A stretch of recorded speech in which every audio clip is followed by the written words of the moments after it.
ante la pregunta número 8 del Catecismo Mayor. Ya hemos pasado las primeras 7 y hemos tenido una reflexión por cada pregunta. Solamente el domingo pasado juntamos las dos preguntas 6 y 7 para hablar un poco acerca de qué es Dios. Y ustedes recordarán que la semana pasada, hablando de qué es Dios, hablábamos un poco acerca del concepto que tenemos nosotros de Dios, de el ser de Dios. Y el ser de Dios es difícil de estudiarlo en plenitud y mucho más de comprenderlo en plenitud. Hablábamos la semana pasada un poco acerca de los nombres de Dios, que una manera de conocer a Dios es a través de sus nombres. ¿Cómo llegamos a conocer a cualquiera de nosotros? Queremos conocer a alguien y le preguntamos, ¿cómo te llamas? Nos dice su nombre y tenemos una manera pues de conocerle. Pero el nombre de una persona en realidad no nos dice mucho más que el nombre de la persona. Así que si yo tengo a alguien que yo veo en la iglesia de repente y pregunto, ¿cómo se llama tal persona? Pues nada más me dicen su nombre y ya tengo una manera de identificarle. Pero su nombre no me dice mucho. En cambio, cuando hablamos de Dios, del ser de Dios en cuanto a sus nombres sí que me dicen más acerca de Él. No solamente cómo se llama, sino me dice por los nombres qué clase de persona es a la que estoy conociendo. Y de esta manera tenemos nosotros que el Señor tiene muchos nombres. En realidad no son muchos dioses, hoy vamos a hablar de que es un solo Dios, pero este Dios tiene muchos nombres, se refieren a Él de muchas maneras. Desde Jehová de los ejércitos, Yahvé, que es este otro nombre homónimo a Jehová, pero también lo conocemos como Elohim, como El Shaddai, como Elión, como El Cana. Y tenemos además construcciones de su nombre como Jehová Nisi, Jehová Ropé, Jehová Shalom. Tenemos diferentes maneras de referirnos al Señor y luego en el Nuevo Testamento lo tenemos como Kyrios o Señor y tenemos diferentes nombres incluyendo a Jesucristo que es Dios. Así que le conocemos a Dios por nombre, el ser de Dios en general le conocemos por sus nombres. Cada uno de los nombres tiene un significado particular, tiene un sentido específico, se menciona en un pasaje de la Escritura como parte de la revelación progresiva para darnos cada vez más características de este Dios, del ser de Dios que nosotros conocemos.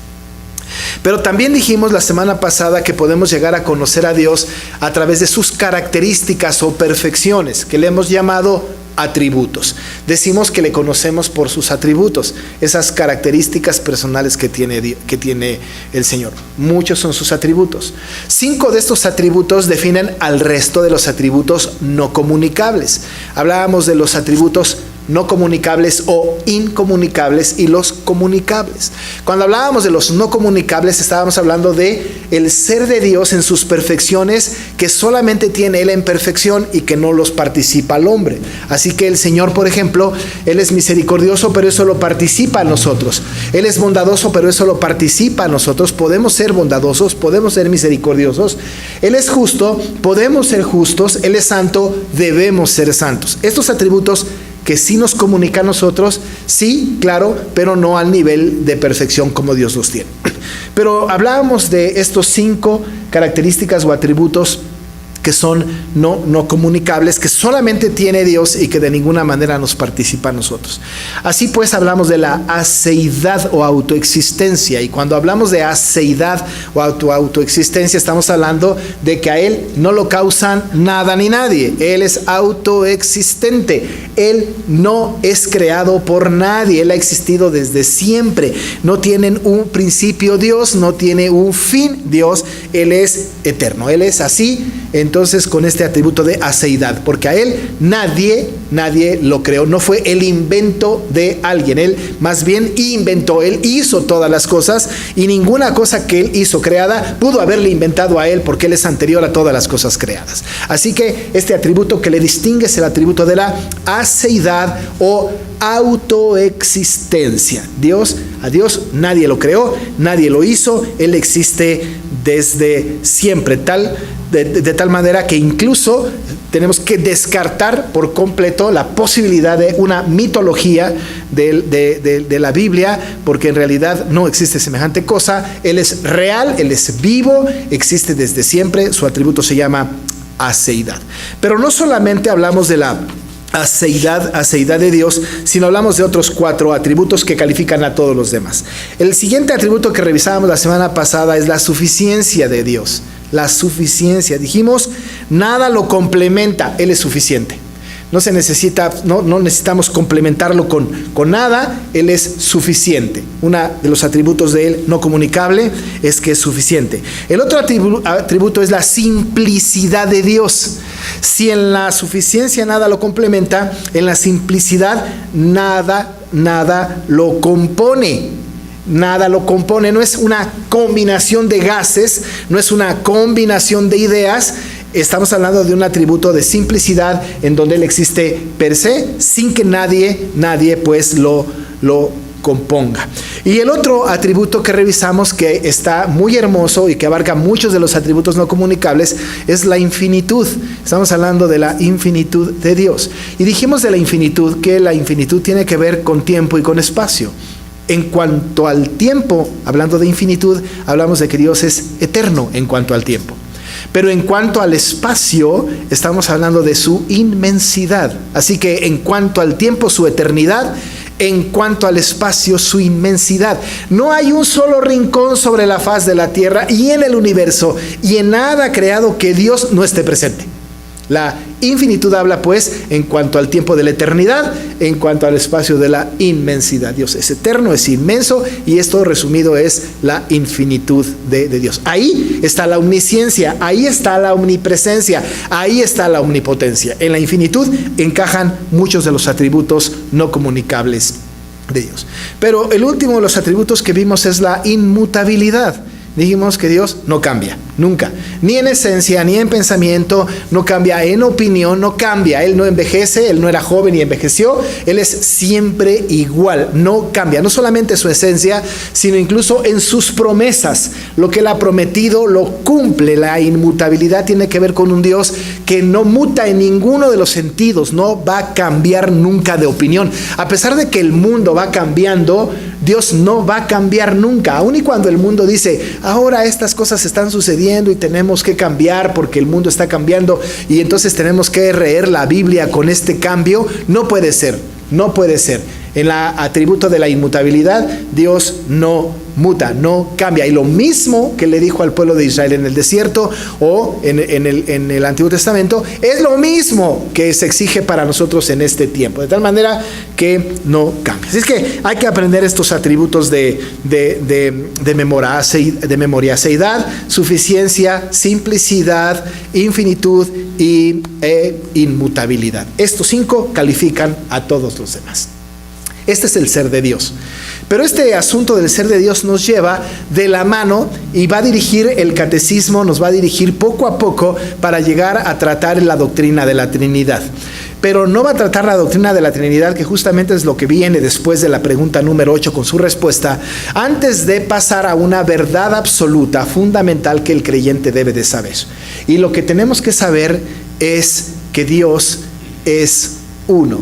Estamos hablando de la unicidad de Dios. Estamos hablando de que no hay más que un Dios. Para que lleguemos a la doctrina de la Trinidad, tenemos que afirmar primero algo que puede ser para algunos contradictorio, pero afirma una verdad absoluta, hablando de que Dios es uno solo, para llevarnos a la Trinidad. Así que la pregunta número 8 del Catecismo Mayor pregunta: ¿hay más de un Dios? Esta es la pregunta, simple, llana y sencilla.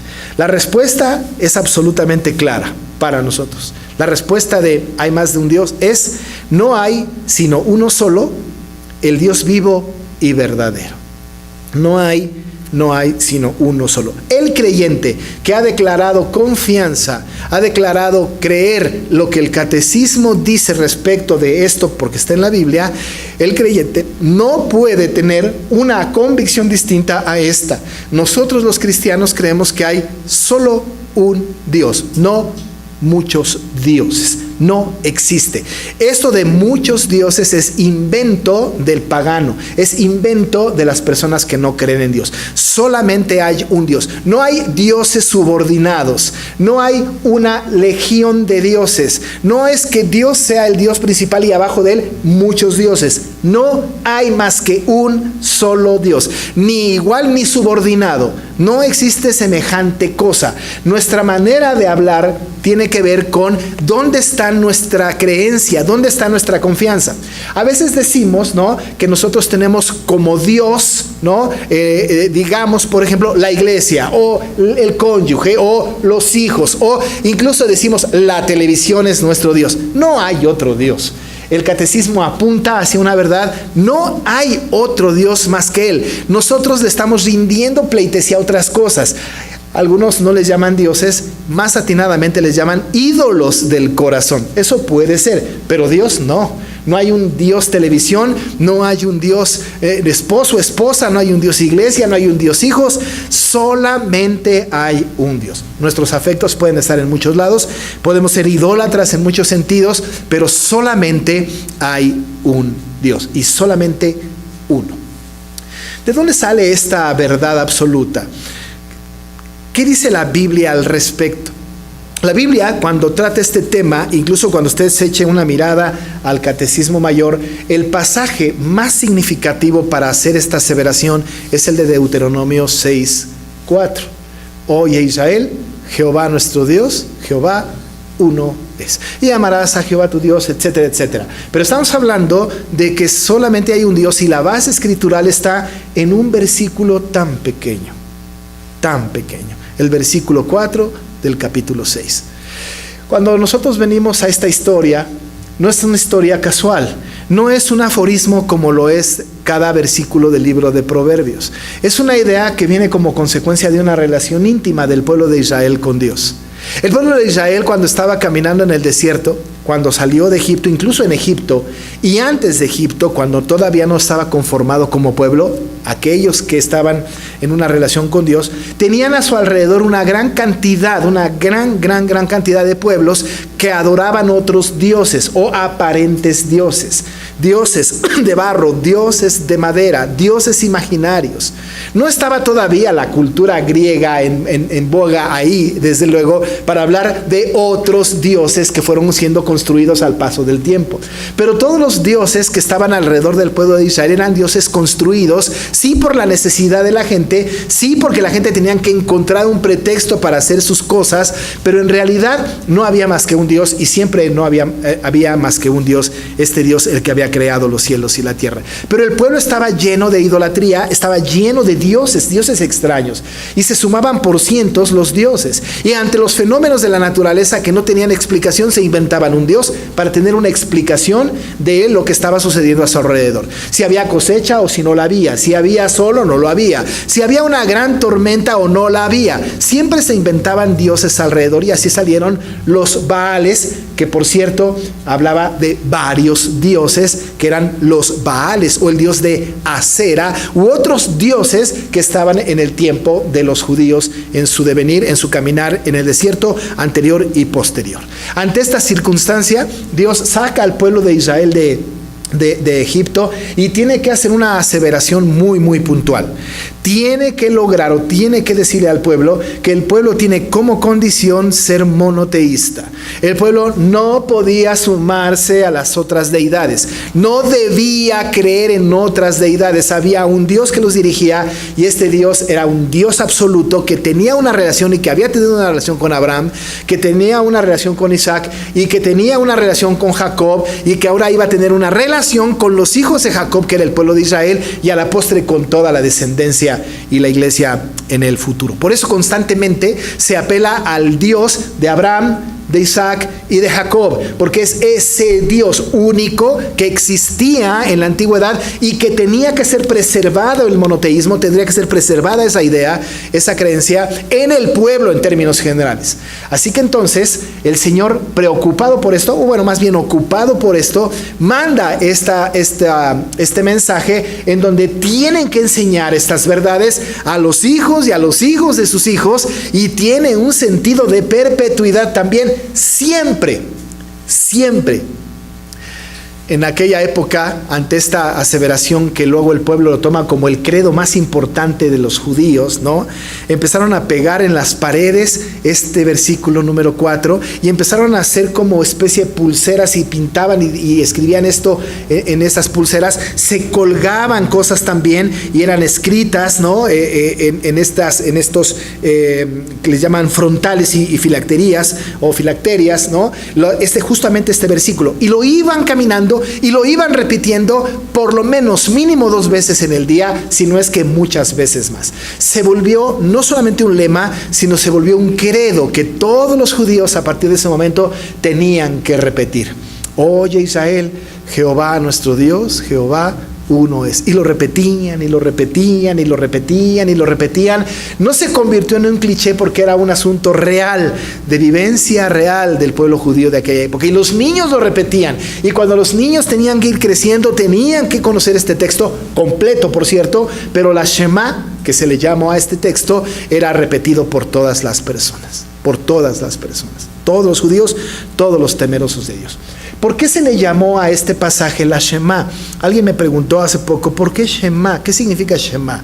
Shema es una palabra hebrea que significa escucha.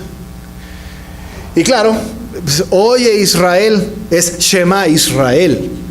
Shema es oye o escucha. Entonces no tiene mayor cosa, ¿no? Shema es escucha.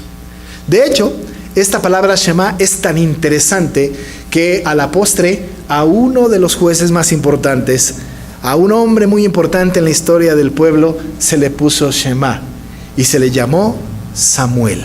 Samuel tiene como raíz Shema, es Shemael o Samuel. Shemael o Samuel significa el oído por Dios, y ustedes conocen la historia. Ustedes conocen cuando el Señor le habló a Samuel. Samuel es el oído por Dios, Shemael. Así que Shema tiene que ver con escuchar. ¿Y de dónde viene? Con la primera frase de la expresión. Oye Israel es Shema Israel. Por eso se le llamó Shema. Ahora nosotros tenemos ese concepto y no sabíamos de dónde venía, pero ahora lo sabemos. Pero este Shema se convirtió en lema y credo de todos, absolutamente todos los judíos. Pero ¿qué decía la Shema? La Shema decía entonces, en el contenido de este texto que es maravilloso, aseveraba varias cosas. Lo primero que aseveraba era un sentido de pertenencia de un pueblo con su Dios. De un pueblo con su Dios. Dice, oye Israel, Jehová nuestro Dios. Había un sentido de pertenencia. Él es nuestro Dios, nosotros somos su pueblo. Es tan importante porque además en el pacto que Dios establece para con su pueblo, esto le dice a Abraham: tú serás mi pueblo, yo seré tu Dios. Establece un sentido de pertenencia, y el pueblo que conocía la historia de Abraham y que sabía que dependían de este Dios, el Señor hace esta mención: oye Israel, Jehová nuestro Dios, es nuestro Dios. No significa que no era Dios de los demás. Por supuesto que Dios es Dios de todos, hasta de los malos. Pero quien tenía este sentido de pertenencia, el que pertenecía a ese pueblo, era el pueblo de Israel. Nosotros podemos decir con un gran cariño, con una gran devoción, con una gran convicción: Dios es nuestro Dios. Jehová es nuestro Dios. A nosotros nos pueden decir: oye iglesia, Jehová nuestro Dios, porque es nuestro Dios. Nosotros somos pueblo suyo y ovejas de su mano. Le pertenecemos a Él. Él es nuestro porque se ha revelado a nosotros.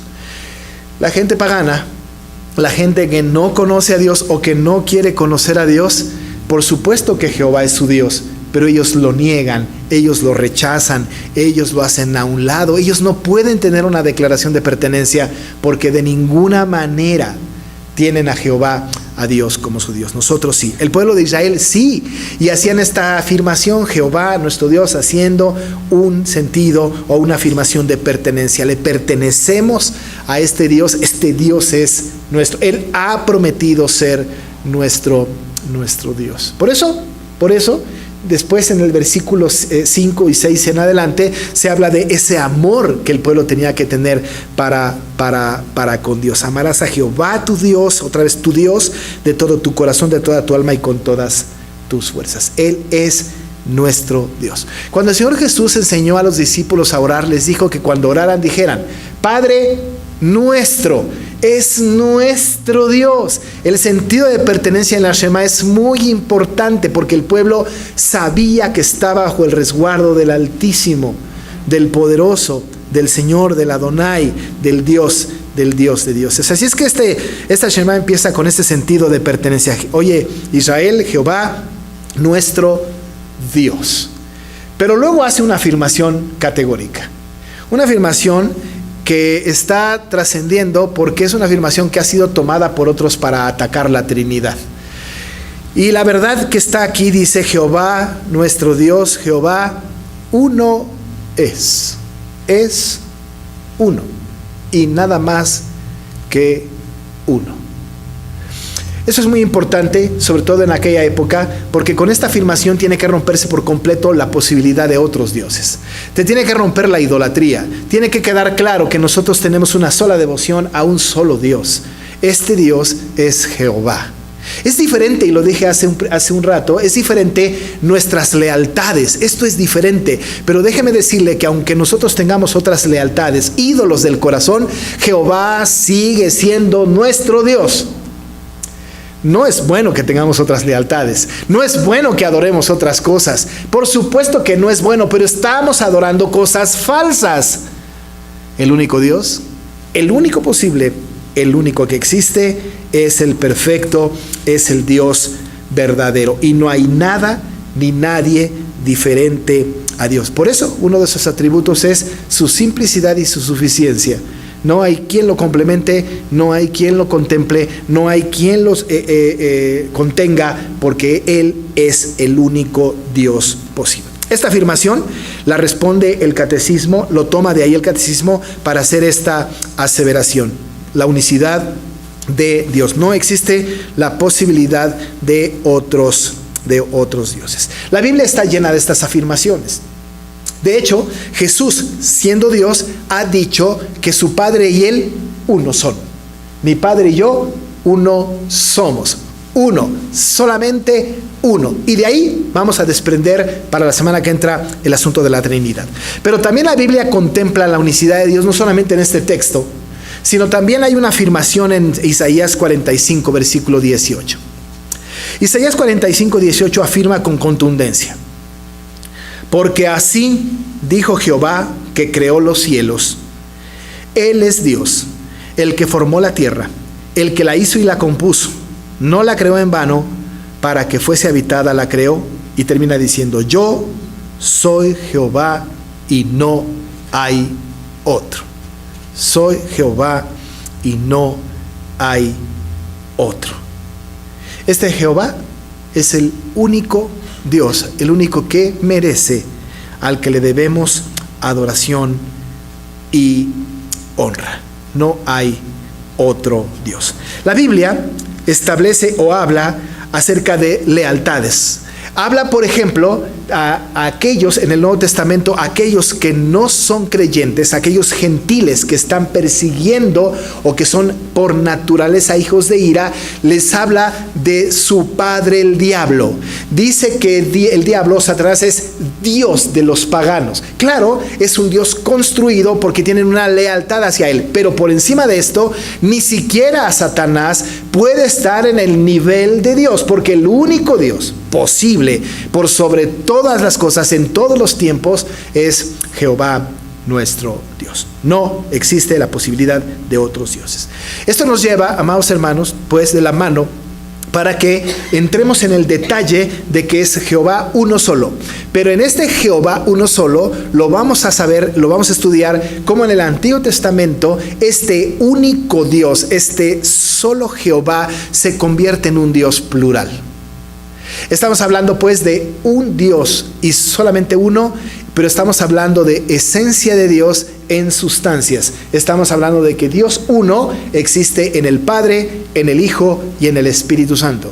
Y adelanto un poco que cuando el Señor creó los cielos y la tierra, dijo, hagamos al hombre, estableciendo que en el mismo Dios existen tres personas: Dios Padre, Dios Hijo y Dios Espíritu Santo. Esta afirmación contempla tres personas: Dios Padre, Dios Hijo, Dios Espíritu Santo. Y la semana que entra estaremos hablando de terminología hebrea, en donde descubriremos cómo en el hebreo, para hablar de Jehová, se utilizan palabras distintas para establecer la Trinidad, la deidad completa. Esto ataca a los unitarios y por supuesto ataca a los testigos de Jehová que hablan de que no existe semejante cosa como Trinidad. Y vamos a ir a la Trinidad y vamos a ocupar 2 domingos para hablar de la Trinidad y tratar de entender, quizá no en la plenitud que quisiéramos, pero sí en la esencia importante acerca de este único Dios que es uno solo, pero que habita en tres personas. Ahorita, por lo pronto, nos quedamos con que tenemos un Dios que establece un sentido de pertenencia porque es nuestro Dios, que este Shema fue dicho al pueblo de Israel, que significa escucha, y que este Dios es un Dios plural y que es uno solo y que fuera de él no hay otro Dios. A este Dios, amados hermanos, es al Dios que nosotros adoramos, al que servimos, y es el único posible. Vamos a orar.